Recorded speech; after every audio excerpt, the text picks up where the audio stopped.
Settle back now, content, comfortable, well-fed, and ready for some fine entertainment. Is everybody happy? Then let's go. The moment our fellow geeks, dweebs, nerds, and other unfortunates have been fervently waiting for has finally arrived. It's time for TMI, Confessionals of the Nerd Kind. And now, your hosts, Jeff Nerf Herder Chandler, Jim Kaiju Baker, and Christina Yojimbo Henry. You can continue.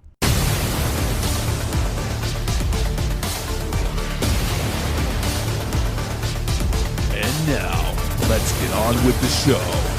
Here is TMI. Well, yeah, it's been a nice week. I got to play catch up on some reading and definitely some TV stuff. So yeah. So let's get into it. So let's go. We do have some news. Welcome everybody. Yes, welcome. The show always randomly begins during one of our conversations. So it's just. You might as well just hit record at some point, right? I know, it's like we talk Eventually for an hour we'll talk and then about something worthy. We should really start the show now. And let's get into it. Yeah, but that's just it. I mean, a lot of times, you know, like you said, like this was a long week, and it's just there are days that we text back and forth every day, and then there's like weeks that go that we don't talk to each other, right? Until we actually record the show. When a Sunday morning, when that little Zoom window pops up, I'm like, oh, there's Jim. Let me play catch up with him. Yeah. So. You'll also notice that we are missing a voice today. Christina is under the weather today, so she will not be joining us, unfortunately. Yes, I think she was sick of Marvel. Sick of Marvel. What happened? When was the last time she was sick? Was it it was the Star It was the Wars holiday special. Which very suspect. That illness during the holiday special, but no, yes. She did watch it. She did watch. No, that was. I think her family was very upset that they watched it to no avail. For not. Well, you and I were like reveling in it. Right. Yeah. Well, that's part of the news, right? We've got some holiday. It is. Special news. Actually, it wasn't part of my news, but you're right. So let's get into it. Let's go news. Should we at least tell these guys what we're talking about this week? Let's tell. Yeah, if you're a Marvel fan, you're gonna love this show. I hope so. We're talking Falcon and Winter Soldier, since Episode that started 1. up, and we are also talking Black Panther, which I can't believe that we've never really. I mean, we've always dipped our toes into the Marvel universe. You can't talk about one movie without bringing them all up, but we've never really done a deep dive on. We've never done a standard TMI review of Black Panther. Right. No, we have not. That's because it actually dropped in theaters before we started this thing. Yeah, I think 2 months before we started. 2 months. It was We did. We did backtrack and made sure that we talked Last Jedi at that point, but we didn't go all the way back to Black Panther. Those were the early days. Yes. There was so much on our plate then, though. Infinity War was. Right dropping, so that's I think we rallied around that. Oh hell yeah. Why would you not? That was actually, I had to go back because initially our confessional for this week was ranking our top 5, and I know we've talked about it before. That was episode 2. Yes, it was. That was like 168 episodes ago. That was an entire episode we devoted to Marvel rankings, and that was all 5 of us at the time, just screaming over each other. Right. Yeah. How could you like Ant-Man? Mm-hmm. So maybe we'll bring that up next week when Christina's back, so we can get her take. Yes. Because she has gone on record as saying that she's not a big, huge MCU fan. No, it's mostly her son. That's why she's seen them all. She does have stake in the game because she has seen them, but she's very selective as to the ones that she likes. Yeah, and unfortunately, I think that this Black Panther that we're going to talk about was probably pretty high on her list. Yeah. So it's actually high on a lot of people's list. Yes, it is. Yes, it is. Anyways, we'll get there. Let's go news. So this last week I was on vacation, and I've done I caught up on a lot of my TV, Disney Plus, Netflix, just stuff I haven't gotten around to, And one of the things I stumbled across on Netflix, if you have not been aware of this, Jim, there is a new documentary called The Last Blockbuster. And it details the rise and fall of Blockbuster Videos and the one remaining store, which is in Bend, Oregon. So it's actually a really cool kind of retro thing to watch. And people are coming from all over the country to kind of support this and keep it going. But I just read an article that Detroit now has a free Blockbuster box that sits on a corner, just like an old school newspaper dispenser, in which you can trade and swap DVDs and VHS tapes. Really? Which I found absolutely fascinating. So this is not like a red box where you're just putting in This is not a red getting... box. You are not paying for this. There's no late fees. Obviously, you still need to be kind and rewind. But it's somebody just set this up. I found this. So I guess Detroit is not the only city that's doing this. But if you go to freeblockbuster.org, you can actually find out how you can get one of these things up and running in your town. I don't think they supply you with the box. The article I read, the guy who started this took an old school newspaper dispenser, had it power sanded down. Blockbuster, this website, Free Blockbuster, supplied the graphics, the wraparounds and stuff for the box itself. But then it's just, it's kind of a honor system where people are putting movies in it. Obviously, the guy stays on top of it to make sure that people just don't steal the stuff, that people aren't putting porn in there. At one point, he did put in some candy, which was immediately taken within minutes. So I guess he decided that the candy section at Blockbuster is... But I thought it was funny with the the porn is like, what is it? Like a little curtain in the back of the box that you have to go into it again. Oh, that is such a tangible, visceral memory. The video store experience. Well, that's of going in the 80s and the 90s. That's the whole. You have to watch this document on Netflix because it really just feeds into that nostalgia. And people like Kevin Smith's on there, and there's a bunch of people. And you just talk about that. That was like your Saturday night. That was your Friday night. You take a date, you go to the, what are you going to pick? Sometimes what she picked and what you picked were two different things. And it's funny because, sometimes we balk about the fact that, we're watching these movies video on demand and they're $2.99, $3.99. But when you went to Blockbuster, you didn't think twice about paying $1.75 or whatever. No, you didn't. And the funny thing was, I remember, everybody did this. As soon as you walk in, you go right for the new release section. Yes, the new release section. Or and then you got to jockey with everybody else, to get your hands on them. And then invariably, all the ones that you really want are out. So then you've got to go to the second tier and okay, now we got to pick something. Yeah. So in this day, in the video on demand, it's never going to be out. It's never going to be, it'll always be there for you. So you have that going for you. But yeah, then it's the secondary chase of, all right, now what are we going to watch? Right. And it was often like physically being there was not unlike paging forever through Netflix to figure out what you're going to watch. Yeah, you just through the aisle. Physically walk in the aisle. Yeah. Yep. And you're judging movies based on the cover. Right. The tangible cover. Pick it up, turn it around in your hands, look at the back. It's like looking at an album cover. Yeah. Yeah. Maybe you had like one of the staff pick, end aisle displays, Joey, here's his movie of the week. Yeah. I like Joey. I'm gonna go for his picks here. Yeah. Mac and me, really? Come on, dude. So anyways, I found it really cool. So maybe one of these little boxes will pop up on our corners, or maybe we'll start one. Maybe we could actually brand a whole TMI Blockbuster. As society steps away from physical, tangible things like DVDs and Blu-rays, how long until that's everything? Like even a 4K player is going to be obsolete. Everybody just gets their stuff online. The same. I mean, at one point the vinyl went away, and then enough people are like, I miss vinyl, and now it's back in a big way. This is true. Yes. So I have garbage bags filled with VHS tapes from my father-in-law's house. There's some decent movies on there. If you still have a player, why not? Yeah. I would love to be able to share it with people. I thought that was pretty cool, and maybe we'll see one. Let's see, news items. Number 2, Disney live action Pinocchio, because apparently we're just redoing everything. Joseph Gordon-Levitt is set to play not only Jiminy Cricket but the Blue Fairy. Like Tom Hanks in Polar Express kind of thing? Is he playing I all the characters? don't know. Just basically these two. Okay. Yeah, I mean, because Jiminy Cricket was really just Pinocchio's subconscious, or just the blue fairy in disguise, if you want to. I don't know if if Jiminy Cricket's going to be. I would assume he's going to be animated, even though it's quote unquote live action. But I found it interesting that he's also playing the blue fairy. Right. If is the gender of the blue fairy going to change? Well, apparently, or does it matter? Or does it matter? That's the big question. Yeah. That is. So this came right from Hollywood Reporter, so I'll give it a little bit of credence. This one you may be interested in, which is that the Duffer Brothers, who we know from Stranger Things.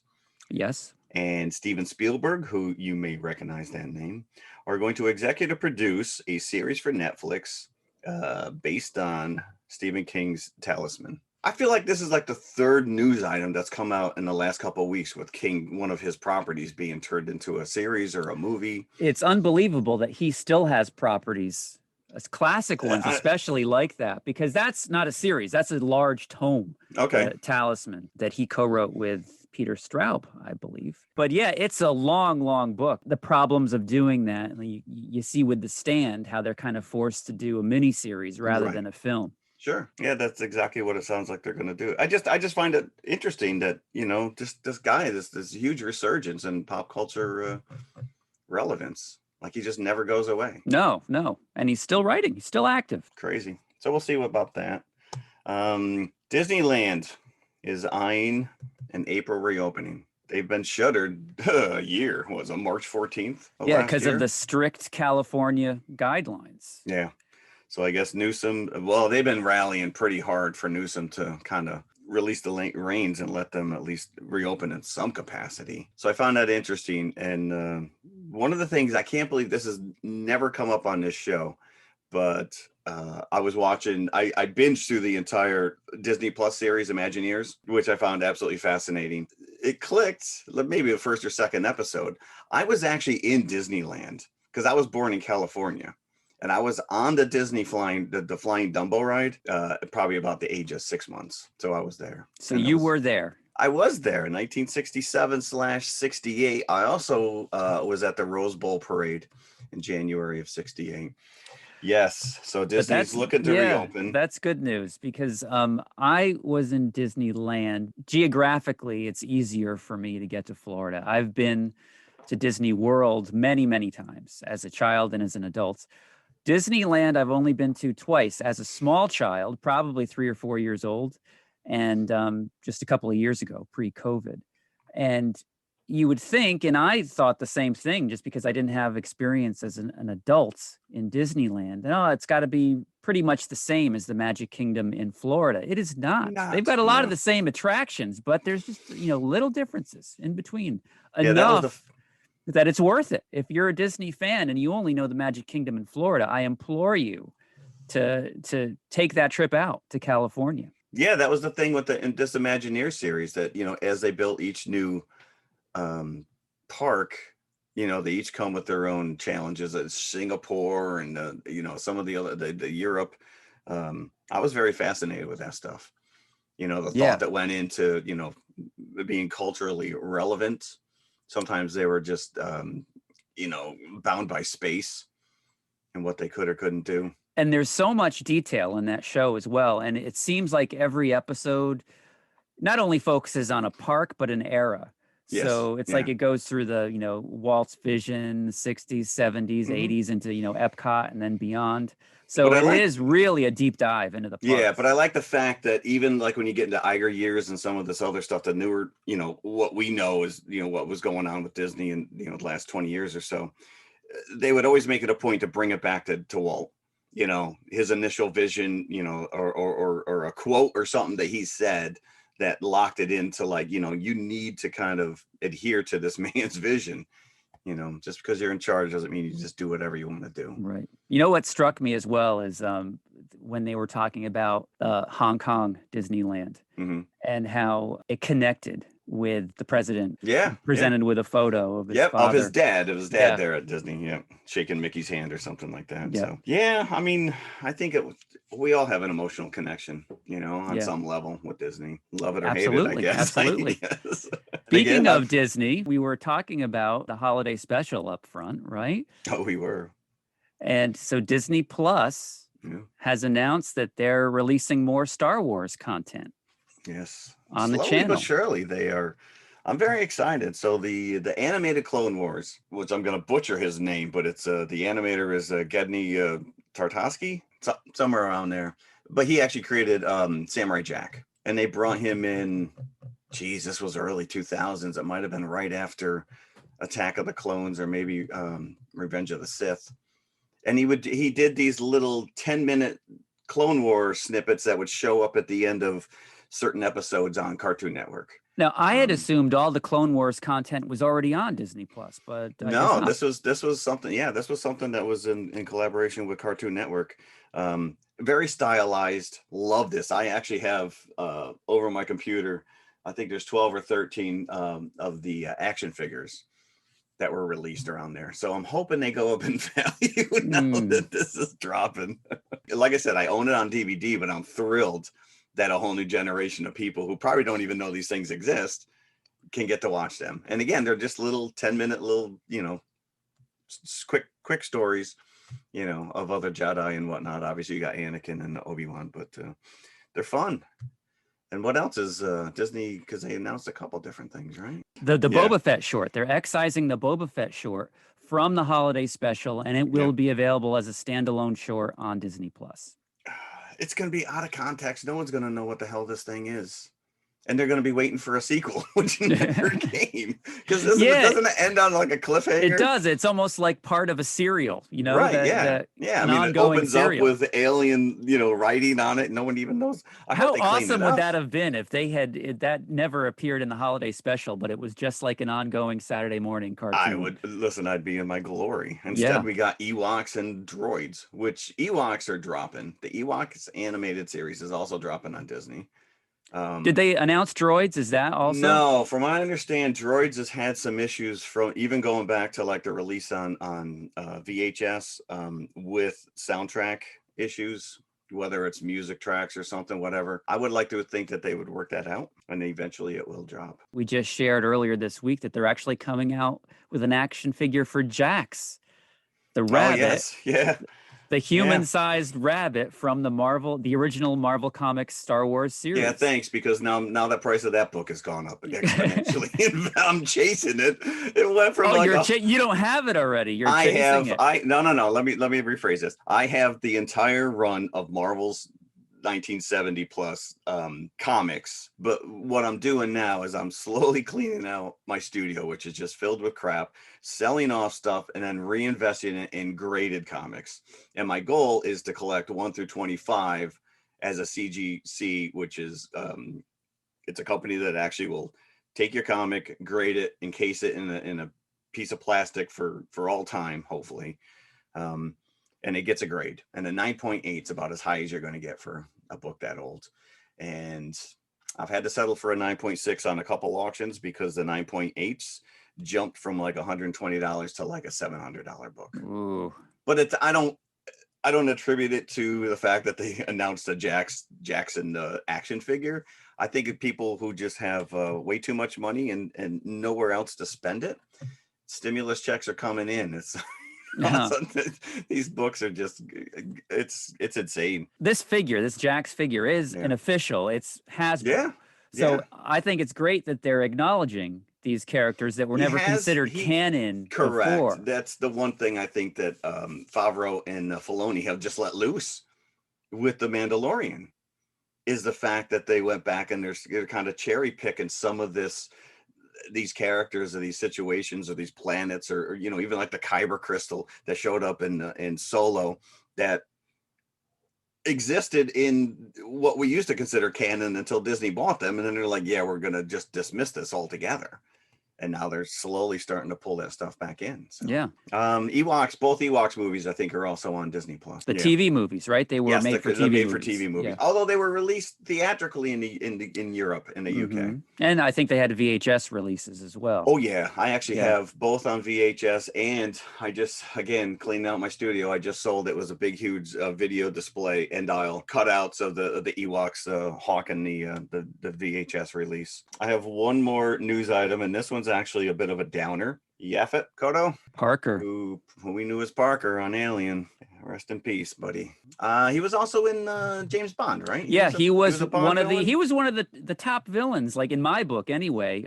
Roger Moore's first James Bond movie, Live and Let Die. The best Bond theme, I may add, by Paul McCartney and Wings. Yeah, okay. So, and he played Mr. Big / Kananga in Live and Let Die. That's right. 81 years old, I believe. 81's respectable. Yeah. You've seen a lot. That xenomorph would be enough for me. He took him out 20 years ago. Yeah.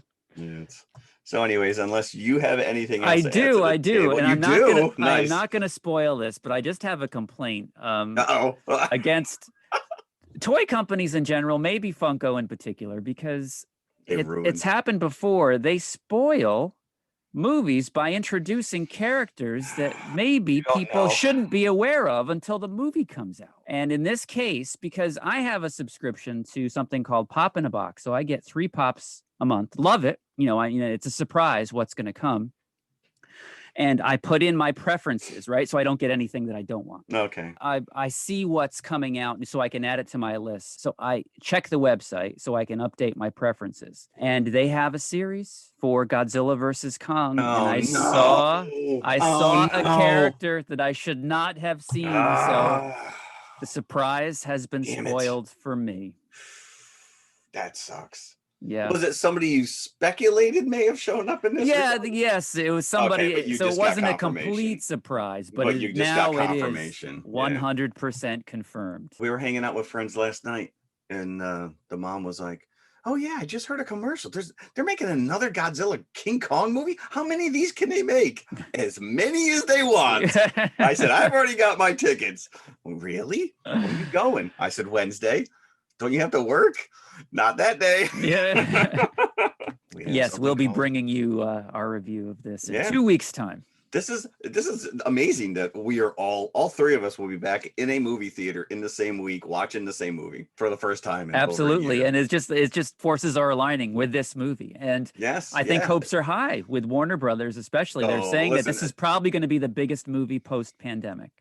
It has to be. Yeah. I have to be. I think when I bought my tickets, there was most theaters were showing like 10 or 12 screenings per screen. Can't wait. No, and I don't care if it is on HBO Max for free. I can go to a neighbor's house across the street. I'm seeing this in the theater. I'm going to my local. Well, it's about as local as I'm going to get. AMC in White Plains, and I'm going to plunk down my money from my popcorn, and I'm going to thank them, and I'm going to sit in my seat and probably cry like a baby for 5 minutes. Is this an IMAX showing? It is not IMAX. It is not. Okay. No, I got to take it all in. There's a lot going on in these movies. Sometimes IMAX is just, you don't know where to look. It's true, especially, depending on the theater, because sometimes an IMAX theater has the stadium seating. So you're right against the screen. It sometimes feels. So you have to move your head like a tennis match. To see what's going on. Yeah, especially you've seen the trailers. Oh, here comes Godzilla from the left. Oh, Kong from the right. Oh, wait, no. We know what we're getting into. And yes, we do. So there we go. That is news. That's a lot of news for 1 week, huh? It is. We're like half an hour into the show already. I know. So. That's it. News out. We're gone. Yeah. So we are talking Falcon and Winter Soldier. First episode. Interesting. So this is, we had 1 week off after WandaVision. Catch our collective breaths. And now we're diving back into the MCU. Yes, we are. So now this show was scheduled originally to air first. Yes, before WandaVision, but I guess WandaVision was the one that was the most complete, so they switched things up. Mm-hmm.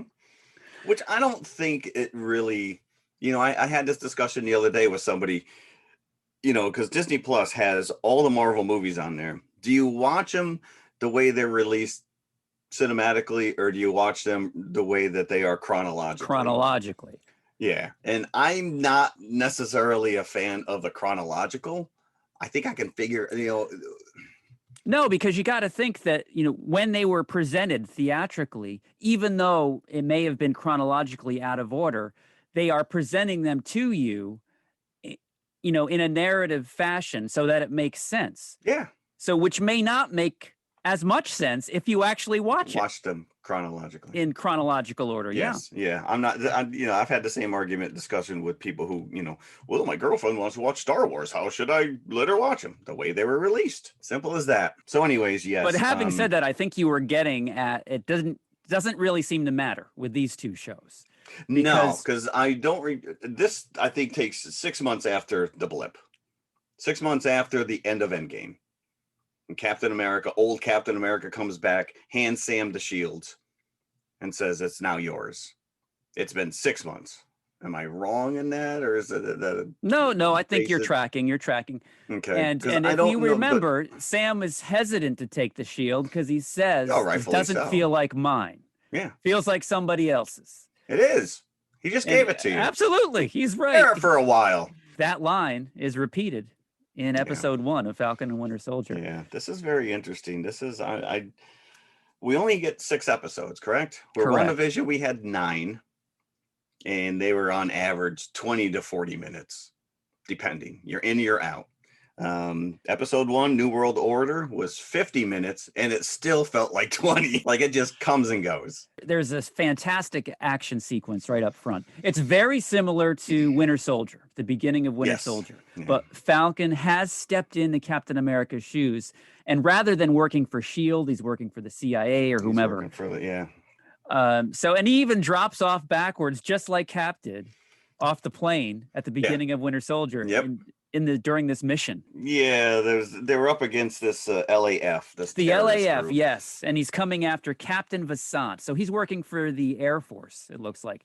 Yeah. And so he's got to stop the plane before it goes into Libyan airspace. Can I just say that Libya looks an awful lot like Nevada? I don't know what the budget on this was. And we jumped to like, 6 different countries in this 50 minutes? Yes, they all look like universal backlots. So it's kind of like almost like I believe that was in Switzerland. But it's a very Bondian kind of setup where you're location hopping, and it's it's got that espionage element of a Bond film. Yeah, it retains a lot of that Winter Soldier kind of feel, that visceral down on the ground. Yeah, like you said, this opening sequence is there's 2 action sequences in this. Otherwise, this is very much a character building 101. Yeah, because you're catching up with what's happened to the characters since Endgame. You got both characters have a lot going on internally. So, but this opening action sequence where he is full on Falcon, he's chasing after these helicopters. These guys are jumping out. Now, was that Batrix, the Leaper? Wasn't that the guy that Captain America fought? I think you're right. Civil War. I think you're right. I think they brought him back. I'm assuming it's the same actor. And I didn't do my homework on that one, so I apologize. But they've got like those flying. They've got those flying squirrel suits. Yeah, which I would love to do that. I would be a blood smear on the side of a mountain in a heartbeat, and that. But these guys are like leaping from helicopter to helicopter and scooting inside the helicopter, So, but listen, it's a superhero movie. It's a Marvel show. And this opening chase does not disappoint. And it is lengthy too. It is a lengthy action sequence. Yeah. And it's flawless. It's beautiful to look at. It's not, like there was no money wasted on this. No. But I absolutely love, we've seen this character before, Red Wing, which is Sam's little robotic bird that launches out of the back of his, but now he has like this little birdie chirping noise when he releases. And I was just like that was the coolest part of the whole show for me. You know what? It reminded me of Batarang that Robin has in Teen Titans Go. It's a very similar thing. Yeah. Although in the comic books, it's a real falcon. It's a real bird. Yeah.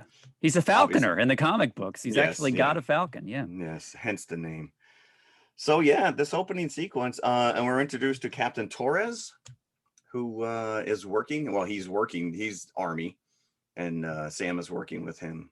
you know, as soon as you're introduced to the guy, you're like, okay, he's going to stab Falcon in the back at some point. Because whenever there's a character that's a friend in one of these movies, you got to keep your eye on him. Yeah. Well, actually, I mean, I don't want to ruin it for you, but we all listen in the comics. It's Bucky who picks up the shield. I think Sam.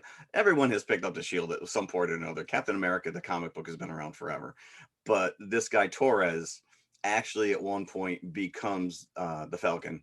Really? When Sam becomes Captain America. Whether they'll do that, I doubt. But it's just kind of, again, they're kind of like bringing in some of these other characters. And I like this character. I never thought that he was going to somehow betray him. But now that you've sowed that seed, could happen. Could happen. It could happen. Anything could happen. So this is Sam's life, pretty much. Sam and Bucky's lives after the blip and after Endgame and after Cap. So Sam, like, as we said, has really stepped into Cap's shoes, and he's doing all these secret missions for the Air Force, Army, Except military. He's not using the shield. He's not using the shield.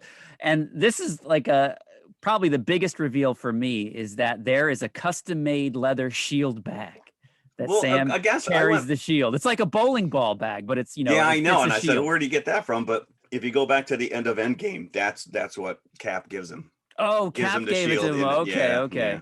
So that thing's vintage. But yeah, what, Peggy sat down and hand sewed that out of leather or something? You don't just walk into Louis Vuitton and get yourself a shield bag. And maybe Shield did it. Shield itself gave him that bag. You want that leather or you want that crushed velour? So Sam, he doesn't want to take on the mantle of Captain America. He doesn't feel like he should. So he donates the shield to a museum. Yeah, this is full on Indiana Jones. It belongs in the museum. Mm-hmm. Yeah, well, guess what? We're going to use it for nefarious purposes. It's not going to sit there very long. I did like at the end of the action sequence, we do get a little bit of a respite in Tunisia where Torres and Sam are kind of like unwinding after the mission and they're talking. And that's when Torres starts telling them about these flag smashers, which is this terrorist group or whatever that are, they're putting these hidden messages on the wall, a la, 12 Monkeys kind of a thing. Sam gets talking about Cap and Torres says, well, that there's, an online conspiracy that Cap is living in a secret base on the moon, that people don't believe he's really dead. Right. That's kind of a cool thing. And that you flew him there. Right, exactly. Hold your breath, Cap. Yeah, we cut back to Washington and he's donating this.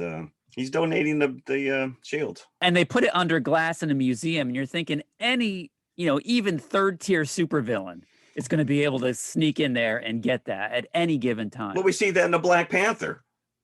Killmonger easily just breaks into that museum and steals and gets the vibranium. Wants. Yeah, this is true. But I really was taken with the idea of the flag smashers who preferred the world during the blip. Yeah. Because apparently, the countries did break down because half the population was gone. Sure. Yeah. Easy pickings. For 5 years. So like the world kind of had to readjust and then readjust again when everybody else turned up. So the flag smashers don't like everybody back again. No.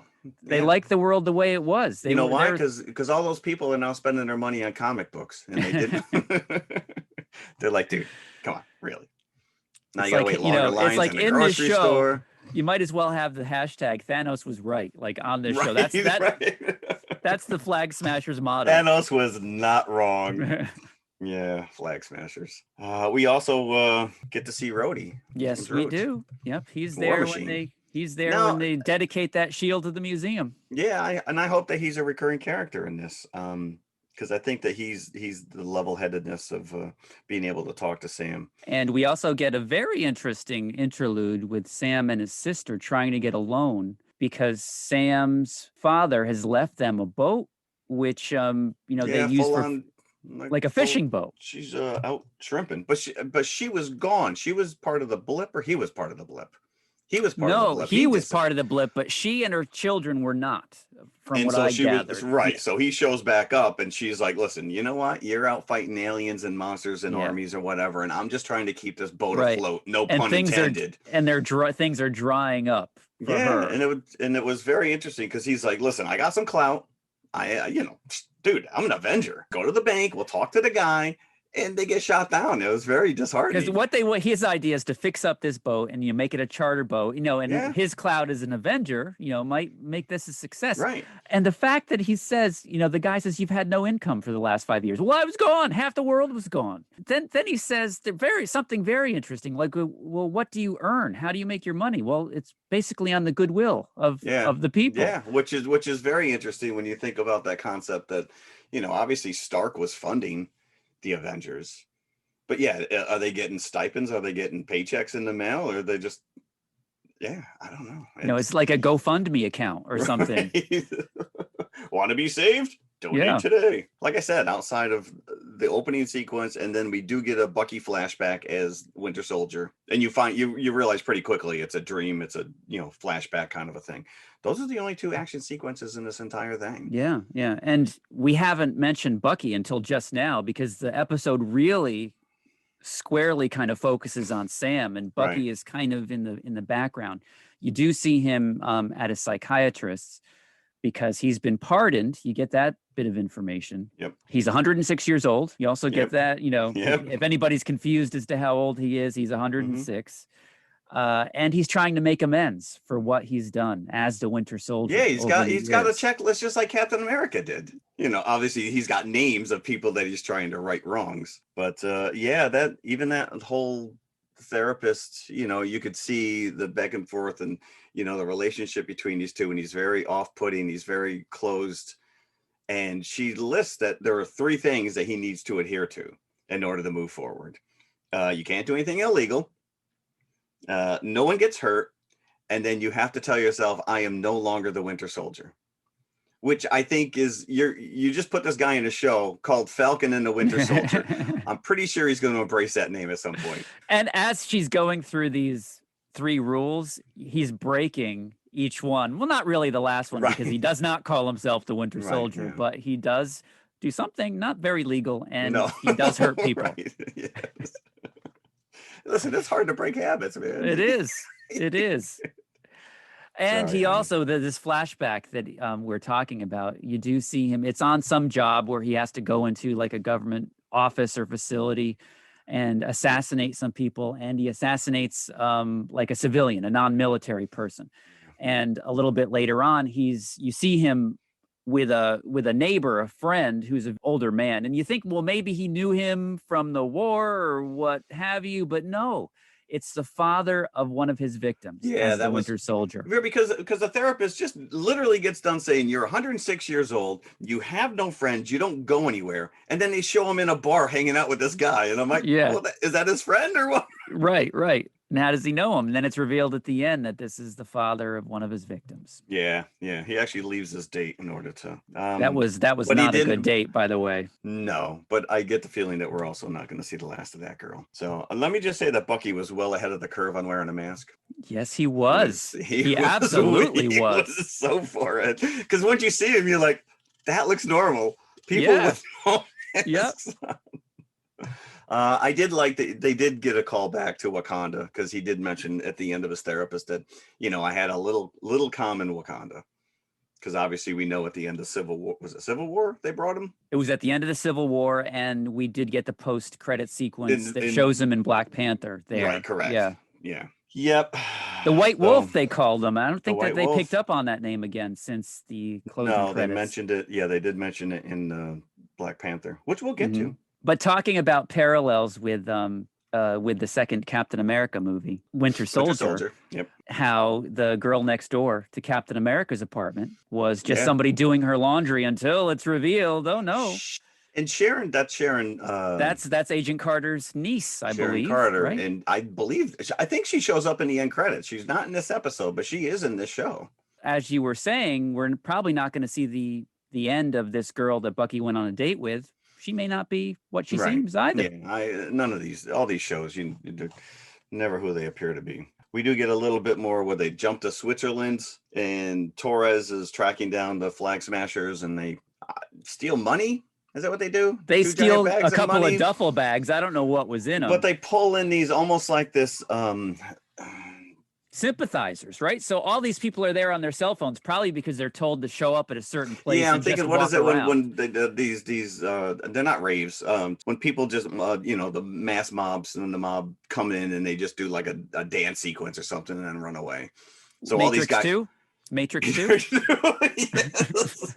We shall never speak of Matrix 2. Anyways, so you're right. You all show up because you get a text message or whatever, and then they're all handed out these identical masks. So it's chaos. They're swooping the bags back and forth, and no one seems to know. But Torres gets his living ass handed to him. Which kind of blew up my theory that he was going to be a bad guy. So yeah, I'm like, sometimes okay. you got to take a punch, though. Sometimes you got to take a punch and make it look real. So there's all these people milling about to kind of take the heat off of the robbery. So there's mass confusion once they come out of this bank or building or whatever they're robbing with these duffel bags. So the police don't know where to go. There are all these people with masks. And as you said, Torres goes after this head flag smasher and gets his ass handed to him. Now, do you think that that's Zemo, Baron Zemo? The long hair threw me, so I don't know. Well, I mean, Zemo's always got that stupid mush mouth cap on, so I don't know what his hair looks like. Yeah, I don't know. So, we assume so because Zemo is supposed to be the bad guy. We also know that Zemo's in here, right? But yeah, Torres takes a beating.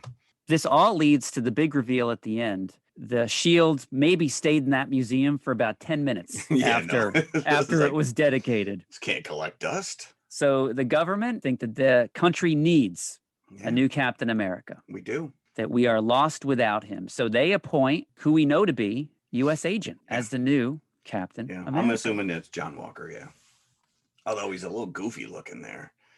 Yeah, that was... I think that they're probably intentionally because, you can't have a new Cap. So why not get the goofiest looking guy that you can? Well, I think his ears were actually sticking out too, right? Let's accentuate the point by making this guy really goofy. Well, he's got a big nose and you're right. And if anybody's not familiar with the U.S. agent, so I'm going to butcher the Captain America history because I've never really been like a diehard Captain America comic book fan. Neither have I, yeah. But at some point in the 80s, he got disillusioned, almost like what happens in Winter Soldier, which is the government wants to take over and make him an agent, and he wants nothing to do. He doesn't want to have to answer to anybody. And so he steps down. And they bring in this guy, John Walker, who's a little bit of a loose cannon to begin with. And I want to say that he was the super patriot at one point, and then he becomes Captain America. And Captain America wears a suit very similar to what we see this guy wearing at the end of the episode. And he just calls himself the agent. And then the new Captain America, John Walker, ends up killing somebody or beating the crap out of him. And, he may have been in the role for like a year in the comics, and then Cap comes back and reclaims. But this guy, he went on to be U.S. agent, and I think he actually joined the West Coast Avengers at one point. Oh, okay. Yeah. So and he's not identified as U.S. agent or John Walker. No, they don't. In the show. Well, I mean, they're introducing him as the new Captain America. Right. So whether they give him that moniker, but he does have the shield. But in the cast list, this actor is Wyatt Russell, and he is playing the character of John Walker. Okay. So it is Walker, you make that leap that this is supposed to be U.S. agent. Yeah. But they can play fast and loose with who and what he is. Right. If it follows through with the comics, he's going to be a little dirty player, and Sam's going to be like, all right, this is not what Captain America stood for. And he might have to step back in and take the shield. Right. So, but we'll see. That's where it ends. That's the cliffhanger, is the U.S. agent being revealed as the new Captain America. Yeah. I will say there was a lot of little interesting graphics and tidbits in the end credits. You're talking about 12 Monkeys. There's some visuals that harken directly back to that. Yeah. So these flag smashers are probably a little more embedded than we think. Yeah. But I enjoyed it. Like I said, it's very much character building 101. Sam and Bucky never even interact. We don't even have a scene with the two of them at this point, which is completely fine by me. Because I think when they do end up getting together, it's going to be like that Lethal Weapon mismatched buddy kind of a thing. Their interaction was always my favorite part of Civil War.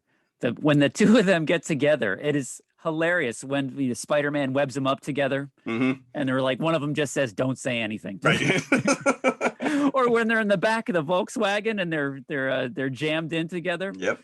Yeah. No, I think I think by the time we get there, they're gonna kind of play this relationship up for a little bit of some chuckles. Right. Which listen, after WandaVision, he had a good chuckle. Now, I think that maybe some people are expecting like an Easter egg a minute thing like we were getting with WandaVision. That is not what this show is. Not now. Not yet. Not now, but I don't think it's going to play that way anyway. I think this is more in line with the Winter Soldier movie where it's going to be like an espionage kind of which is fine by show. me because Winter Soldier is my number one. I tip my hat. Yeah, definitely. Me too. Me too. It is my number one Marvel. And even when we went back and re-looked at it with the new movies, I still have to lean toward there. It's just so well executed. So 5 more episodes. Hopefully they'll all be at least 50 minutes. And then we're leading into Loki after this one is done. Yeah. Now, when is that dropping? That's a good question. I'm going to have to look at that again. I think another trailer just dropped. That's Disney Plus. And then we're going to have Black Widow, which is still on for May 7th. But now I just read an article where they were like, well, it may make more sense for them to back it up 2 weeks and drop it on Memorial Day weekend. And I'm like, can we just release this damn thing? I know there's other movies that have to come out, and right. they're not going to until this whole thing starts. Let's maximize. All right, Loki is set to drop on June 11th. So this is after Black Widow. Interesting. May 7th, Black Widow. And obviously Black Widow is a prequel, so it really doesn't have any bearing.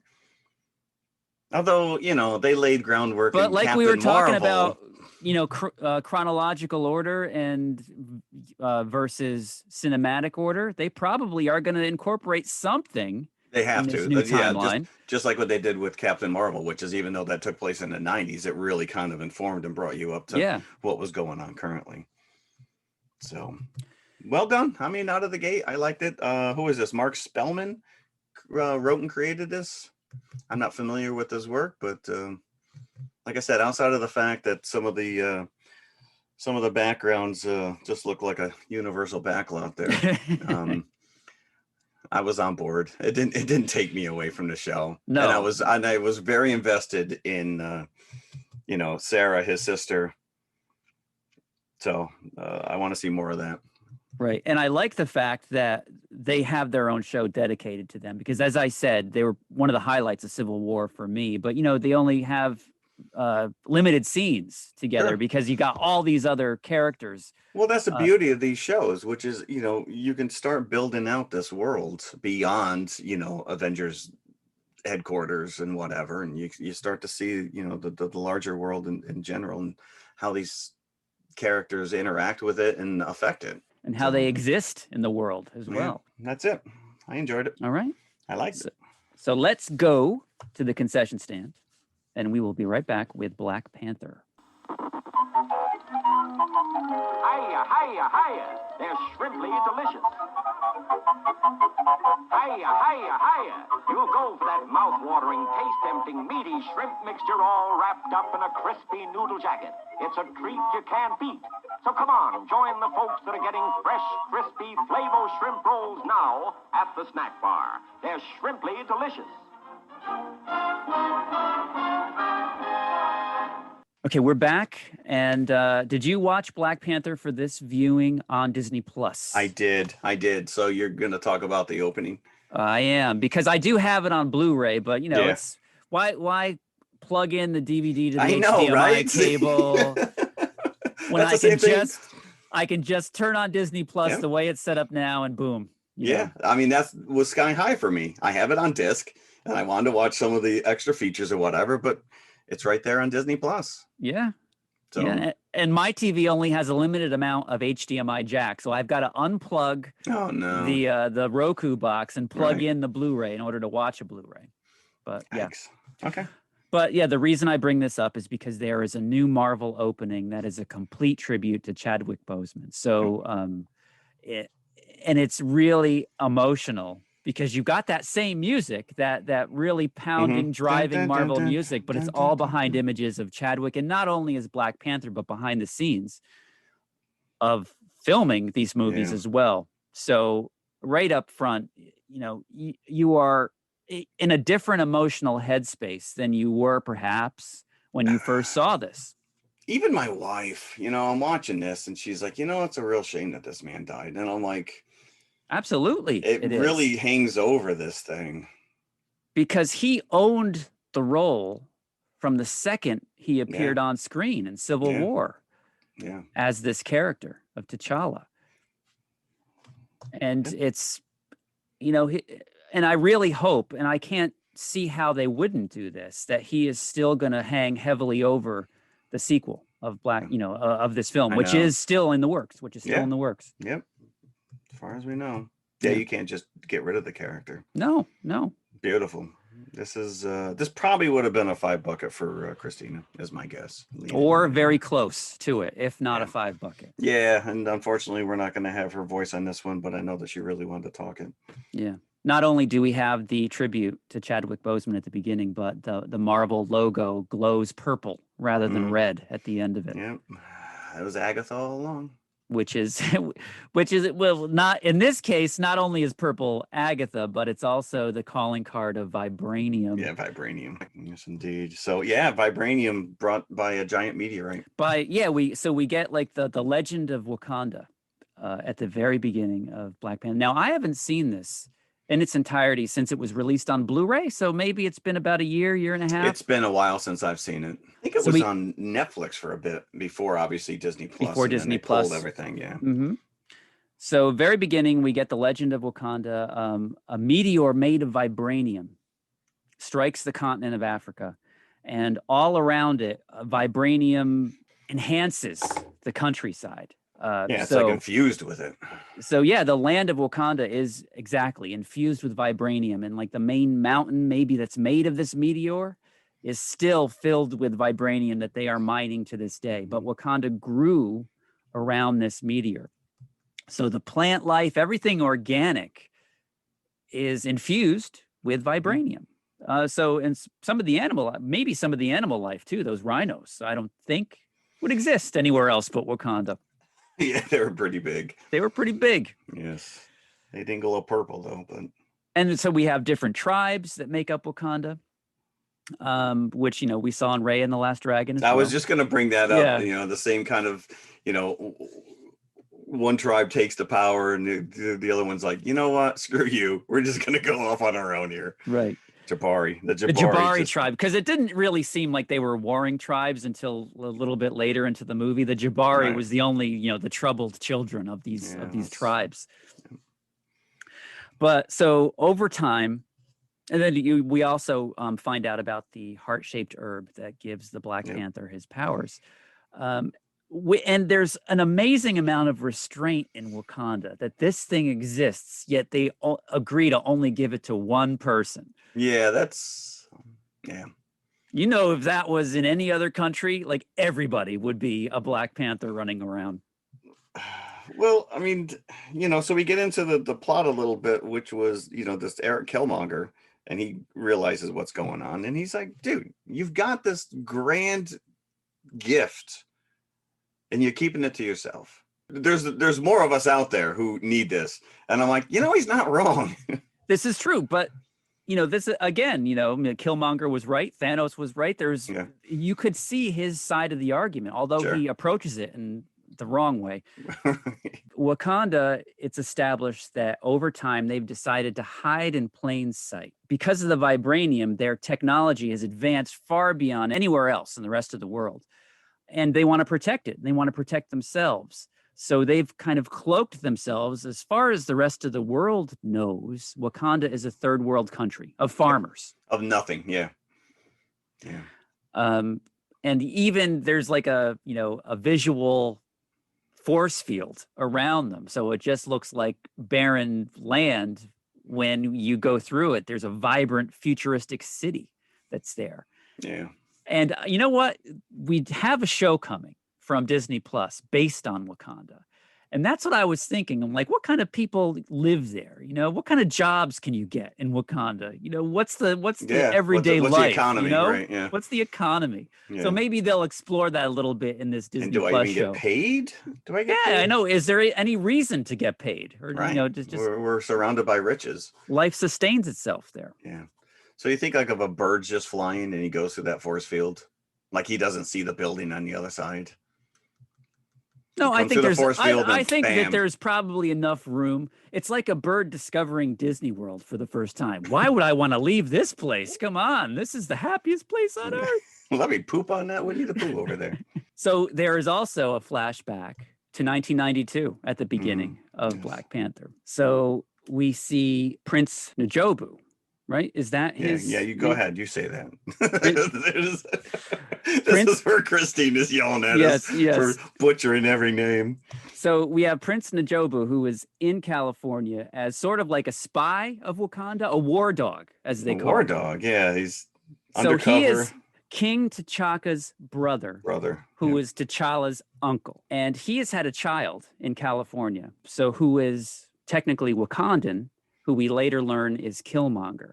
So it is N'Jobu's plan. He wants to bring the riches of Wakanda to the rest of the world, which is what passed on to his son, Killmonger. T'Chaka visits him in California, realizes that he's stolen vibranium, that he has enabled Ulysses Claw. Andy Serkis is brilliant in this. He is just such an underused character. I would like to see him more, but obviously, unless they somehow resurrect him, spoiler alert, sorry. But I want to ask, so Eric Killmonger, we see him as a kid, right? Yes, we do. And he's left there in California. He is... Right. The whole crux of the entire movie, you know, and even T'Challa, you know, he's like, when he goes into like the I don't know, whatever you want to call it, the vibranium force, where he's allowed to speak with his dead ancestors. And he tells his dad, he goes, why'd you leave this kid there? Like, you just sowed our own fate. Like, this kid, all you had to do is bring him home and we would have been good. But he has the glow-in-the-dark lip tattoo that identifies you as a Wakandan. But if he was born out of Wakanda, how did he get this tattoo? His father must have done it on him. You have like a whole tattoo kit? He must. Well, he's been stealing the vibranium with Claw, right? Somehow, so somehow it's like, because you're not born with it. No, you're not born with it. It's like a friggin' UPC code on the inside of your lip. So there's a double deep fake here also at the beginning in this flashback, because Forrest Whitaker's character, Zuri, is there posing as N'Jobu's second in command, but he's actually a spy himself. He's a spy himself. So the meeting goes wrong and N'Jobu ends up getting killed and they leave Eric Stevens there. Yeah, nice move. Never a good idea to leave the child of who you just killed, because they're always going to come back for revenge later on. Have you never seen any of these Death Wish movies? But then we cut to Nigeria, right? And you get T'Challa, and he's on the ship that looks like a Norelco razor. Yes, it does. Right? It does. Doesn't it flashes me back. Do you remember the old school Norelco commercial with the stop motion Santa Claus going down the snow? Right. And he's riding on it. That's exactly what this. I was trying to think of of what this was reminding me of, and that was it. I couldn't place it though as I was watching it.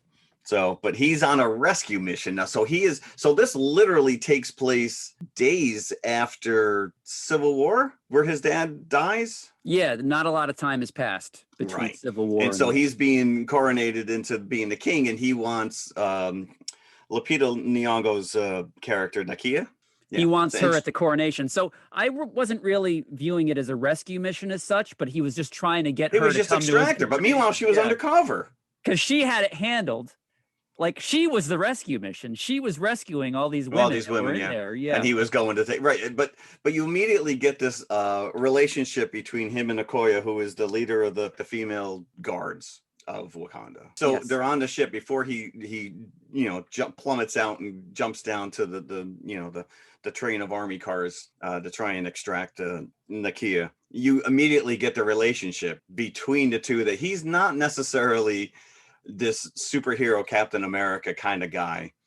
you know, because she's like, don't freeze down there when you Don't see her. freeze down there when you see her. And Yeah, he's like, I know what I'm doing, do not. And then he gets down there and freezes. And then he no sooner gets back to the house and the sister's like, did he freeze? She goes, oh, like a deer in the headlights. and Denai Guerrera is so good as Okoye. There's right up front, you're introduced to all these strong women that are surrounding T'Challa. Yeah. And besides him and a few other characters sprinkled here and there, it's almost like a society of women. Like almost like except that they tolerate the men. But so it is in kind that of like respect, Paradise Island on. In that respect, I think that there is a go forward if you latch on to that aspect of it with the sequel to Black Panther. Sure. I think there's a positive way forward from the death of Chadwick Boseman. So and then we cut back to Killmonger in the now, played by Michael B. Jordan, who also played Johnny Storm in the Fantastic Four. One of the Fantastic Four movies. The underrated Fantastic Four, I should say. I really did like that version of Fantastic Four. It was definitely different. Was that Trank? Josh Trank? Josh Trank. Josh Trank directed that. Well, hopefully we're going to get another Fantastic Four movie here. But you know what's funny is that during this scene where Eric Stevens or Killmonger is in this museum and the guide comes up to him and she's taking him through the artifacts that he's testing her. That he knows what all these things are. And she are. was what a about little this? condescending to him. Because she's drinking coffee. Right. Which is like, because you're first thinking, okay, now if this is somebody important that you have to guide through here, you should put your coffee down before you approach him. But that comes back to haunt her as. You shouldn't I don't think any museum allows you to have liquids inside them anyways. But he takes her out. You should be careful what you drink. Through the coffee, yes. Yep. Be careful. So she goes down. So body. She's a distraction. Claw comes in disguised as EMS or security, I don't remember now, and they take out all these people. And then he just breaks the case. No alarm goes off? No alarm goes off, and he uses that to great effect many other times in the film, as well as fake hand that he puts against the glass. That's the one that I love this prosthetic, because in the comic, it's just like a giant amplifier speaker. It looks like a jet engine attached to his arm. That's what the Claw's superpower thing he looks like. But here it's like an animatronic hand. It splits open, and he, the weapon that they're trying to steal, because they know it's made of vibranium, he uses some kind of a sonic blast and it shakes all the shit out of it. But I love it. He picks it up and then licks it like Yukon Cornelius looking for freaking gold. Nope. Yeah. And then he breaks the handle, which is centuries old. Right. It's like, have some respect for that part of it, at least. No, apparently he had no respect. Because he put it down his pants a little bit later on. Right. Is that vibranium in your pants? You're just happy to see me. But like you said, Andy Serkis, who 9 out of 10 times is buried in some prosthetic, or he's not even, on stage. He's just, he's covered in golf balls and ping pong balls, and he's dancing in a blue screen. Is a great character here. He is owning this South African accent, and it's a joy to watch him. Yeah. And even though he is reprehensible, Claw. But that's why, because he just revels in it. Like he's just like, this is so much fun being a bad guy. Yeah. So, and unfortunately, he does end up taken out by Killmonger. So from this point, we go to the coronation in Wakanda. And so there's a big ceremony, right? The waters recede on the Niagara Falls of Wakanda. We talk about world building, and I don't know how much of this was pulled from like the Marvel comics. I did read that initially they really wanted to adhere to like the Jack Kirby look and feel of what he established in the Black Panther comics. But they did that to a large extent with Thor Ragnarok. And I guess they decided that there was a lot of crossover that looked very similar, so they wanted something completely different. But this waterfall sequence is just, it's so beautiful to look at, and it's just, there's a reason that this movie won 3 Academy Awards. Yeah, including nominated for Best Picture. Best Picture. Yeah, Best Costume Design, Best Production Design, Best Score. Won, but it was up for Best Picture. So again, we talk about the fact that it's like, all right, we're going to strip you of your powers. which doesn't make any sense to me. That's like taking away, it's like putting Superman in the chamber, because that's the only way that you can get this guy to be on some kind of an even playing level. So during this coronation ceremony, they open it up to the other tribes. If you've got anybody, speak now or forever hold your peace. So they all say one at a time, we're not going to challenge. Yeah, we're not going to challenge. Yeah, we're good. We're not going to challenge until they get to the Jabari tribe. And then M'Baku of the Jabari tribe comes out. Who is that guy? What's it? Winston Duke? Winston Duke. He's from Us, right? He's the husband. That's the from guy. Us. That's the dad. Yeah. I didn't even make that connection because I loved his character in this, and I also loved his character in Us. I know, and his character in Us, a complete turnaround, regular guy. He's like this doofus dad. Yeah. Look at me with the boat. I had no clue. I did not make that connection. Yeah. Oh. So yeah, he's a great character, and they're like, yeah, we're gonna challenge you. Sorry. And so, but at least with this, you get a taste of the relationship between the Jabari tribe and the rest of Wakanda, and how they're disgruntled is a good way to put it, right? So it doesn't look like they're partaking in any of the vibranium. No, and I think they're putting themselves on the outskirts of Wakanda as well. They don't really communicate with the rest of the tribes. They're living in a mountain. Which let's talk about the design of that facility with a giant ape holding the the building that's expanding up over the cliffs. Very cool. Very Design, like I said, we talk about world building and Raya and some of this other stuff. This is all. Yeah, they did their research on this. I mean, it's a mythical country. It doesn't even exist, but they tapped into so many of these other cultures to make it, even within the tribes, just like Raya, each tribe kind of has its own look and feel and color scheme. Right. So we didn't talk about Angela Bassett. No. Who's badass as his mom. Yes, she is. Yeah. So when you see her in the white hair, you immediately are like, this is such a missed opportunity that she did not play Storm in the X-Men movies. Well, what I missed though is that I didn't really. Did they have any scenes between her and King T'Chaka? They didn't. It was just kind of retro. No, because right? Because he was all that would have been nice by then. Even if it was like a flashback, to see that relationship. Yeah, because they did flashback and show you what happened in Civil War. Right. Yeah. So, but we get the battle between M'Baku and T'Challa. So you get you get a taste of what one of these confrontations is at a coronation. Yeah. And every time one of the interesting thing is, so you've got 5 guards on one side and 5 guards on the other side now, got their spears drawn. And every time one of the combatants goes down, they advance forward 1 step.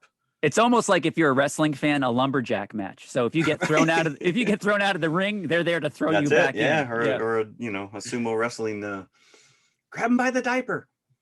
So, but yeah. So it's apparent that you don't have to kill your opponent here.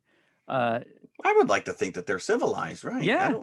It's just match point. Sorry, come back next year. So T'Challa gets him in a submission hold, and he concedes. So does this only happens when a new king is because apparently so. So once in a generation. When Killmonger comes, he's like, I'm going to challenge you.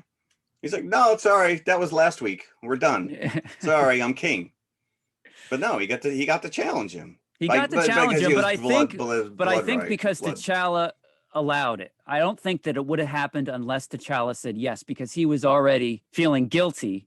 But we get a little bit ahead of ourselves because we're all over the place. Yeah, we're all over the place. This is usually where Christina steps in and she's like, wait a second. You skipped this part. No. That didn't happen first. But listen, if you're listening to us, you've already seen the movie. You've already seen it already, so you're just reliving it with us. Yes, but we have a huge action set piece set in South Korea. Claw is like public enemy number 1. Which goes back to because he's been, stealing bits and pieces of vibranium from them.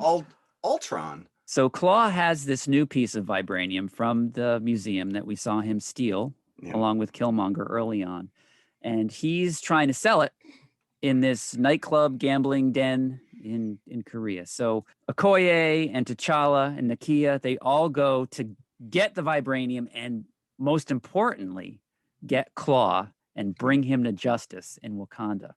And this is the best use of a wig as a weapon, by the way. Yes. And we also get our Stan Lee cameo. We get the Stan Lee cameo because, well, they're also pointing out how many Americans. I don't think that they clocked Stan Lee as one of those Americans. No, yeah. Was this his last cameo? No. I think no. maybe Captain Marvel may have been, or maybe Endgame. I don't know. Endgame. They had to have put him in Endgame. I think he's still making cameos from Beyond. From Beyond, yeah. We're also reintroduced to Martin Freeman's character in this sequence, who as the CIA guy. And what is his name? Everett K. Ross. I think it was Bilbo. It's too bad he couldn't just disappear during this. All right, a little scene. cloak Put the of ring on and bam. Put the ring on. So he's there. Ross. It sounds like he's the one that's going to buy the vibranium from Ross. Yeah, I think that they were setting up Claw. Yeah, they were setting that. So there was all these, shady characters there. It almost was very reminiscent of that Kill Bill fight sequence in a manner of speaking.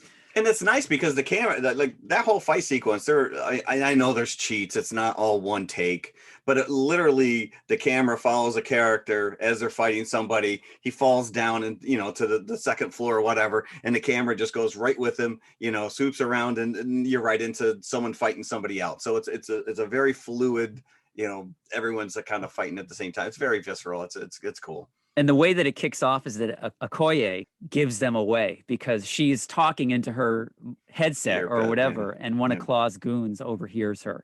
Yep. So then it starts, and talking about Andy Serkis just reveling in his role when he shoots T'Challa with his arm cannon.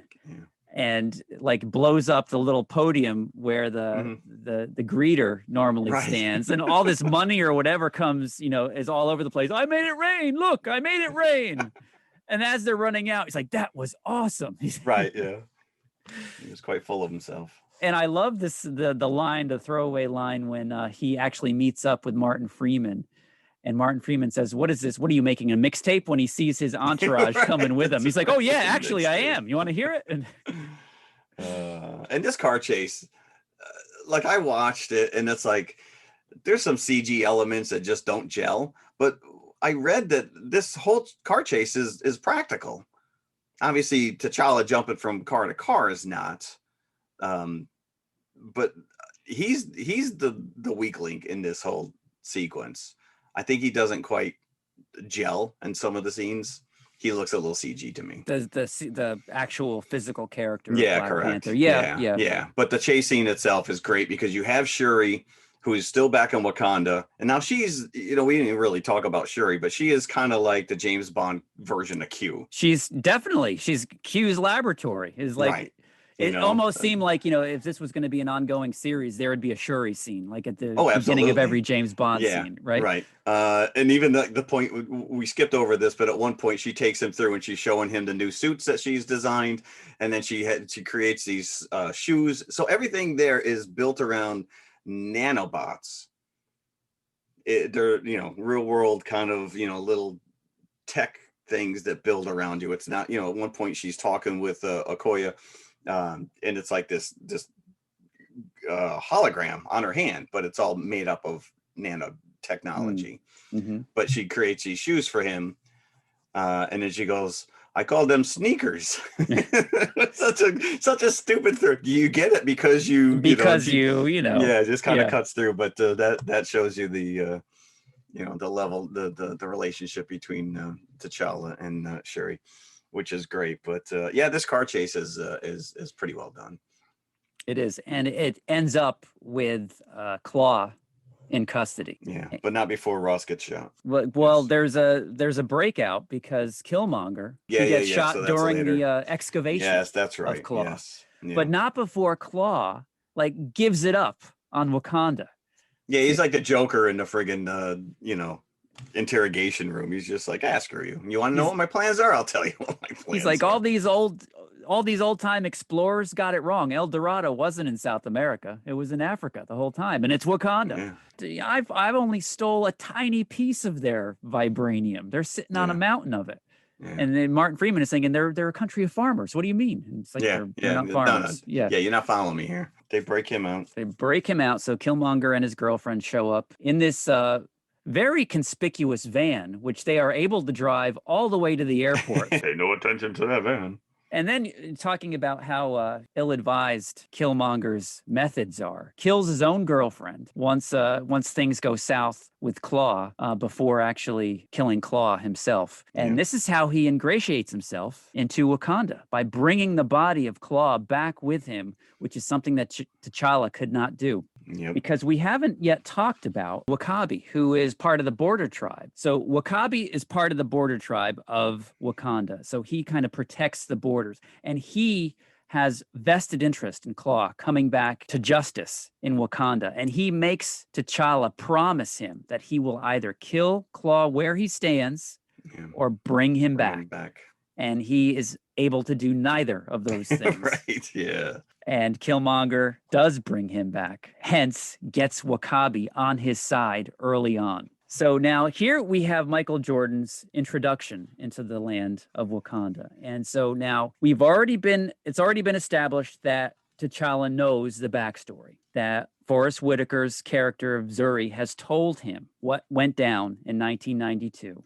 That he had an uncle that was killed and that the child was left behind. His cousin was left behind in California. So this does not sit well with T'Challa. And once Killmonger shows up, he knows who he is, even though everybody else does not immediately. Right, yeah. But he knows that he does have claim to the throne.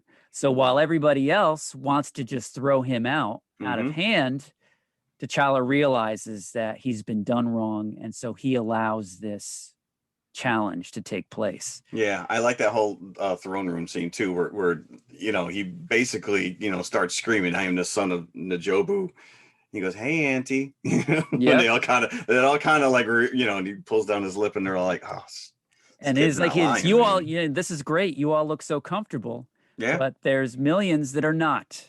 Yeah, and that you could be doing something to help out with. Yeah, and this is where I'm saying before, which is he's not wrong. Yeah. Especially when you look out in the world and you see how many people are suffering, and you've got all the comforts plus. So he wants to take over Wakanda and start a revolution using the technology and weaponry that would be at his disposal. So in order to do that, he has to become king. So he challenges T'Challa, and so they have a fight just like we saw earlier at the coronation, but it does not go the same way. No, it doesn't go that way at all. Now, it seems Killmonger seemingly easily takes out T'Challa because you kind of have to realize that he is, first of all, distracted, and he's guilt-ridden over this as well, which is why this whole challenge is taking place. So his head is not all there. I also think he might have been a little headstrong in thinking that I can take this kid. Right. But apparently, Eric, this is all he's thought about. Is getting to that point. And when he takes off his shirt, you see that he has all these scars that, he has created on his body to like get him to that mental point that he gets stabbed and then thrown over the waterfall. Yeah. Stabs him in the gut and then throws him right over. And which, as you're watching, when I saw this in the theater, it was like, that was a shocking moment. How is he going to survive this? This entire movie changes. Yeah. He's like, guess what? I'm king now. Bow before me. Yeah. And you're like, oh yeah, okay. All right, let's see where this goes. So first thing he does is he goes to the heart-shaped herb chamber. He gets the power of the Black Panther, and then he orders them to destroy all the other herbs because nobody else is going to become king. Well, he's not going to live forever. Not only that, what happens when someone challenges? Someone else is going to come along and challenge him. Well, maybe his son is going to want to become king someday, Right. I'm sorry, son, I destroyed everything. Oh, boy, if only I didn't. It was all for me. It was all for me. Yeah, that was a little short-sighted, but I guess, So at this point, I'm thinking that, okay, he's no longer has the right to be king because if he traditionally won the throne, traditionally you have to go through this process of becoming the Black Panther. By destroying the heart-shaped herbs, he is throwing out tradition. So I think he negates his claim to the throne at that point. If you can't play by their rules, you can't be their king. Like day one. Yeah.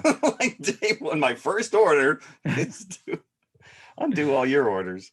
I'm now king by tradition. Now there is no longer tradition. I'm throwing it out the window. Yeah. So he immediately starts this plan of revolution to get the technology and weaponry all around the world to these war dogs all around the world that are kind of stationed. So this is an interesting facet as well. So you've got Wakandan citizens that are spies in various countries that are complicit, that are with Killmonger, that are ready to carry out his orders. Yeah. So are these people are still out there? Are they villains at the end of Black Panther? Do we have rogue Wakandans out there? You're removed from your kingdom and you're like, hey, we got a new king. All right, whatever he says, we'll do it. But then he says there's still people out there that are sympathetic to T'Challa. We'll kill them, after this all goes down. The climax of Black Panther is pretty much a civil war between the tribes. And Okoye's character is torn because Angela Bassett and Nakia sneak off in the night at one point when Killmonger becomes king. But Okoye can't go with them because she's a member of the Royal Guard. She has to guard the king. But as soon as she realizes that T'Challa is still alive. What? He's still alive? He's still alive. No. Yeah, we found him. We found him in the bottom of the river here. Ramonda and Nakia have no choice but to sneak off into the night, as I just said. So they have nobody else to turn to but the Jabari tribe. Yeah, how'd that go? And they are even going to go so far as to bring the last heart-shaped herb to M'Baku because he is their last chance at taking out Killmonger. Yeah. And he wants nothing to do with it. He's Plus, he already knows that T'Challa is still alive. T'Challa's still alive. Yeah. He's like, oh, yeah, that guy over there in the snowbank. Yeah.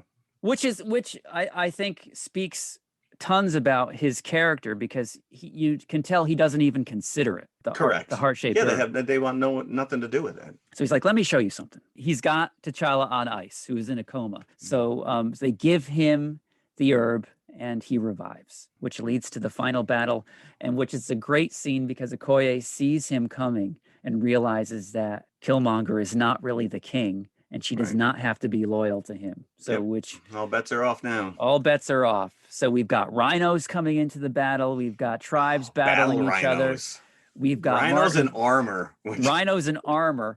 We've got Martin Freeman remotely piloting one of the Norelco ships. which is a really Norelco, which is actually a really fun sequence because he has to stop these ships from making it outside. Because these are the ships that are carrying the weaponry outside of Wakanda. Yeah, but Shuri, meanwhile, has these damn gauntlets that she puts on her wrist, and they are just so over the top awesome.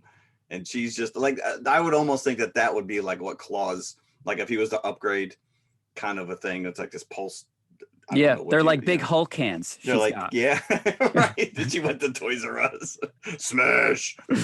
Talking about these strong women, they are holding their own with Killmonger for a good deal of the time until Killmonger gets the best of Shuri. You know what? If you didn't scream every time you jumped, you probably would have had a better chance of taking this guy out earlier. Because you're midair and you're like, ah! It's like, oh, there you are. T'Challa comes to the rescue of Shuri right before Killmonger finishes her off, and they fall into the chasm down the mountain onto one of these train tracks. And we've already established before that vibranium is unstable. So when they're moving it, they have to destabilize it with these this contraption. These dampers, like these dampers that it's a pretty cool visual. T'Challa realizes that if Shuri activates the train, that the dampers will deactivate their suits. So we'll kind of put them on an even because that's what we didn't mention level. Was the fact that Killmonger does wear one of the suits and it was a different color. Otherwise, we would never known who was who. But that's the thing is, if you remember that T'Challa, when he was going through with Shuri during the Q scene, and she shows him the different varieties of suits, and he doesn't take the gold one because it's too flashy. He's like, no, this is too flashy. I want something more subtle. And he takes the silver one.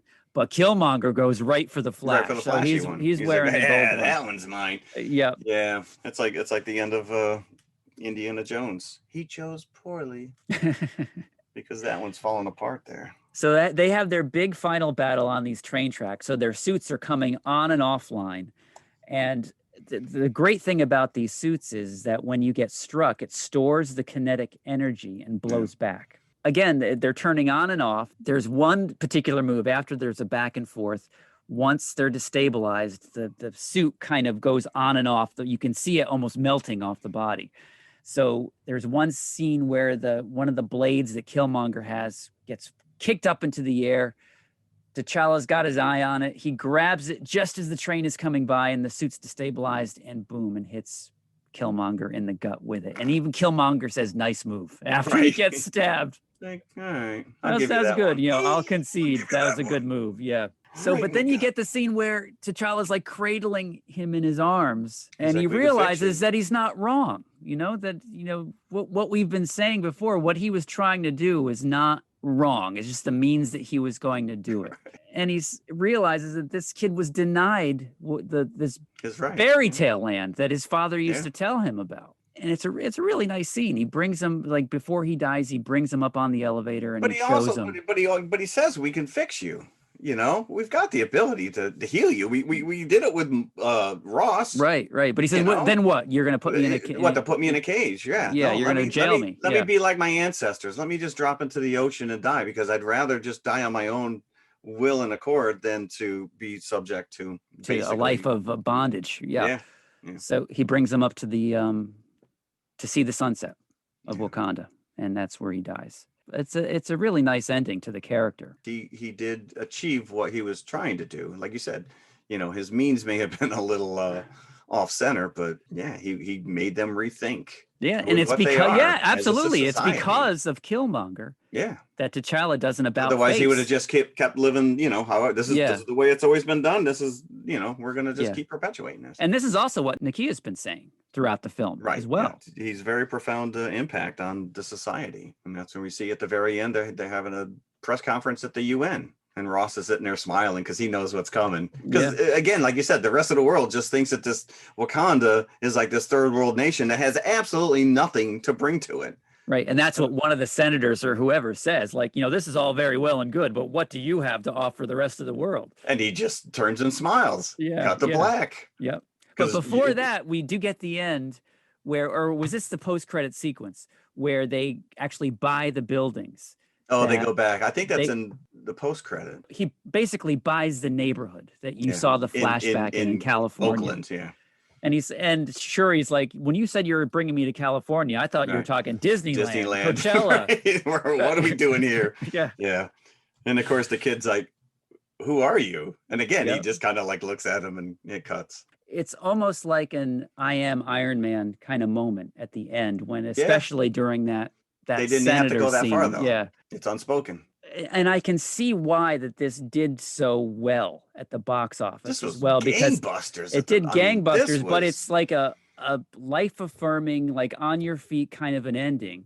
And I think that's what people were looking for, especially, you know, 2018 into our troubled times. This movie was released, and I think it was a very powerful message of inclusion rather than separation. Yeah. And you figure there's really only two white guys in this movie.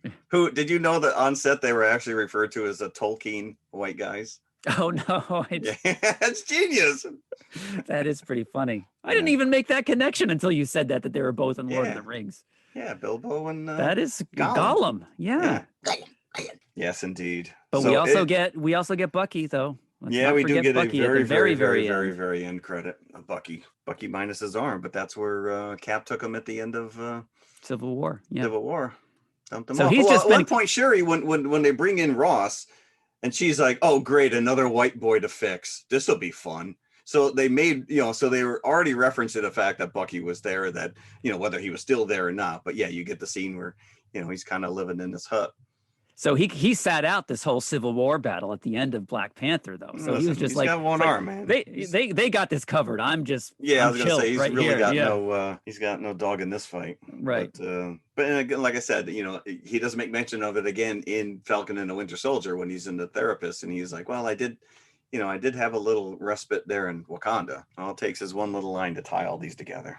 Interestingly, this was a project that Wesley Snipes was behind as early as 1992. I can easily see that because he was probably coming off Blade. When was Blade, or was that even later? I think that was around the same time. Same time. Yeah. That, but he tried for many years to get this off the ground, and then Marvel was in disarray during the '90s in terms of film rights, Yeah, and it just never happened. That's actually funny you mentioned that, because Artisan Pictures and Columbia actually owned the rights to this character. It reverted back to Marvel in 2005, which is when it was Feige and the rest of them announced this as one of their planned films. Sure. But So of course, the minute it falls back in your repertoire, your ownership. But it never actually came to fruition until the next decade. And I think that it would have been a different movie. Definitely. I think it came along at just the right time. Because you wouldn't have been able to introduce any other characters, and correct. The way that the character was introduced in Civil War, I thought was a perfect way to bring him into the greater Marvel universe. So yeah, it's we talked about the fact that it won 3 Academy Awards, and it was up for Best Picture. Yes, it was. First time a comic book movie, superhero movie, was nominated. I think Dark Knight was not. All right, so it was not. Good call, though. You would think that it would have been. So obviously this character has been around for a very long time in Marvel, and at one point they changed his name to Black Leopard, not to keep the association between the Black Panther Party, which was building in the 60s, but they quickly changed it back. It doesn't sound as good. Black No, Leopard. of course not. Although in those rite of passage battles, the paint he has over his shoulders was leopardish. I don't know if that was like a call or whatever, but we need to talk about the score, which obviously won for best, but Ludwig Göransson, who we've mentioned numerous times on this show now, and I think this showing it stood out to me, the musical cues and a lot of the tribal stuff that he was bringing in. It's a beautiful movie. It really is. I don't really see any fault with it. No. And I think it improves with time. I rated it higher than I did when I originally saw it, because when I originally saw it, you're wrapped up in the whole ongoing Infinity War saga and everything else. And this seemed too insular to me. It was a departure, right? To be released at that time, because you're thinking, we got to proceed with the Infinity Stone storyline. And this didn't give you any of that. Nope. So it was more like a personal study without the larger MCU kind of brought into it. But taking out of that context, for me, it improves tenfold, because it's not, those expectations are no longer there. So you see it for what it is, I saw it for what it was, right. What it was always meant to be. And that's the point of it, that it's an insular story. Right. Wakanda is an insular story. That's the whole crux of the plot of Black Panther. Yeah, that we are removed from the rest of you. Yeah. Not anymore. Well, again, we go back to, obviously, we do not have a Chadwick Boseman going forward. So interesting to see. Yeah. Is it going to be Shuri? Is it going to be Okoye? Or are they bringing back all Nakia? Of them? Maybe they just bring back like a Black Panther squad. So they didn't establish what's going to happen with the heart-shaped herb, though. If they all were destroyed. Come on, they had like a secret garden somewhere. Yeah. Oh, he just didn't. It's like Jurassic Park with this. Oh, we had a second island. Right. What? Because if they're gonna crown a new Black Panther, they need more of those herbs. Correct. Unless they just use the suit, and it's going to be like an Iron Man thing. Oh, I guess we'll find out. Well, so that's what they pay those writers the big bucks. That is true. That is true. Let them work this details out. Yeah. So, I was amazed at you think about this, because obviously you have Okoye, who is Michonne on Walking Dead, and all these people that have come off Walking Dead and now are like floating around in the MCU. You have Shane, what's his name, who is now the Punisher. Yeah, which I hope like hell that they continue using him. And then who? Rooker, Michael Rooker is Yondu. Yeah, or was, hopefully. And Forrest Whitaker was Saw Gerrera in Rogue One, Star Wars. Yes. So obviously we mentioned the Lord of the Rings connection here with Freeman and Serkis. Yeah. So, but Ryan Coogler, who directed this, he was only 31 years old when this was released. That's insane. That's pretty damn young. I mean, listen, you want to talk about a Spielberg back in the day, but these are big ass tentpole movies with billions of dollars at stake, and you're going to put somebody who's barely got his driver's license. All right, I not quite that much, but 31 just seems very young to be commanding Yeah, but you think that there's a vetting process here, so they know what they're Oh, getting absolutely. into. Yeah, It just shows me that, the guy's got chops, and yeah, I yeah, hope like hell he steps back in for the sequel, because yeah. this just worked way too well.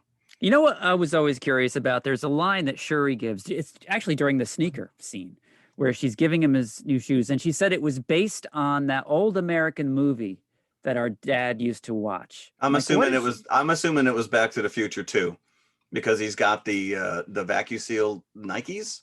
Okay, okay. From my understand, the writing on the side of the shoes is all in Wakandan, whatever their language is.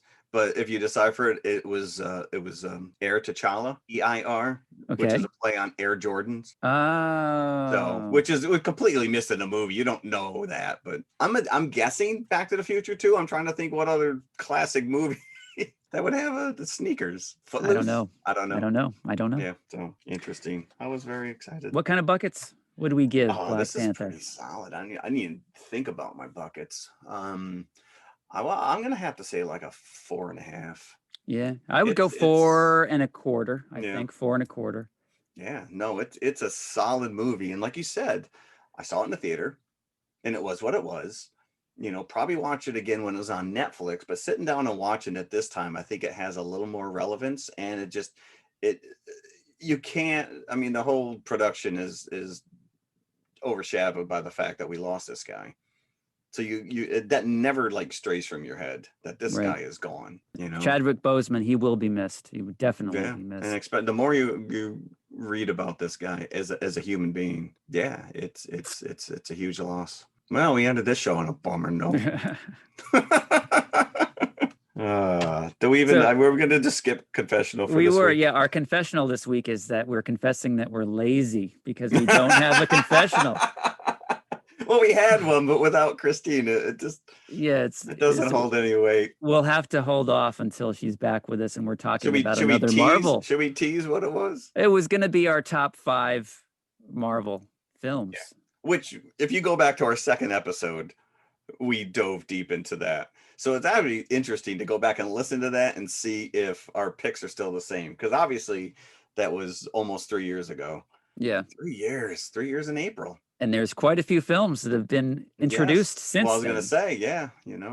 So Yeah. I had a tough time with my 5. It's just it's mercurial. Yeah. It changes. Sometimes it seems like every new Marvel movie is my favorite. Right, So, right. And like you said, you look at this and you can't help but, just look at the merits of what they achieved here. And you're like, but it's subjective. Yeah. Definitely. So I don't know if we have an offering yet for next week. We haven't really no, we discussed were going to it. force you to, we could force you to sit through our bumper and just for us to tell you we don't have anything for next week. We will be back next week, but we just haven't decided as of yet what we're going to cover.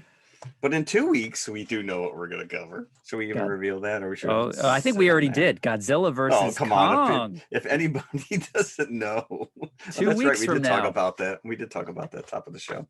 Yeah, and I do have to say, even though I do have HBO Max, I have yet to watch the Zack Snyder Justice League 4-hour cut. Here's an interesting thing, which it is getting good buzz.